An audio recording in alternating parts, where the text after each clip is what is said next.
Антонио Кошта доаѓа во четврток во Скопје. Какви пораки ќе пренесе и дали Македонија ќе добие сигнал за излез од европскиот ќорсокак?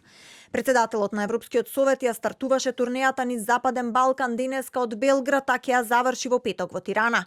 Во Скопје планирани се средби со премиерот Мицкоски и шефицата на државата Силјановска.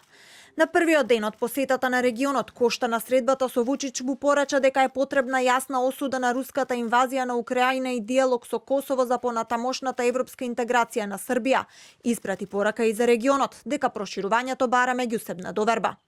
I understand that a lot of people here in Serbia and even in the region don't believe anymore that we could have a good success in this process. I know that in Brussels and in the other countries, there are a lot of people who don't believe also that you have a real commitment to join the European Union. But they are the only way to break this situation is to deliver from one side, to deliver from the other side, and to obtain a good result. А еврокомесарката за проширување Марта Кос на вчерашната седница на АФЕД во Европарламентот изјави дека ЕУ досега имала недостигна волја за проширувањето.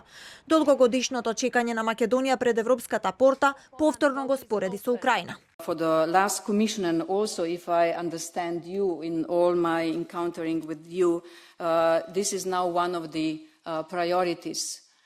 We are dealing and we are successful in the accession process with Ukraine in Moldova, but we shouldn't really not forget that the Western Balkan countries, some of them are waiting many years even to start. Probably you have heard me saying that if we would wait with Ukraine to start the accession process, like North Macedonia has to wait, we would start with Ukraine in 2045. Председателот на Европскиот совет пред непол месец беше во 3-дневна посета на Бугарија, а прашањето кое сега лебдие, дали Антонио Кошта во Скопје ќе донесе надеж за барањата на македонската влада за ЕУ гаранции или само ќе бара испорачување на уставните измени за старт на преговорите со ЕУ.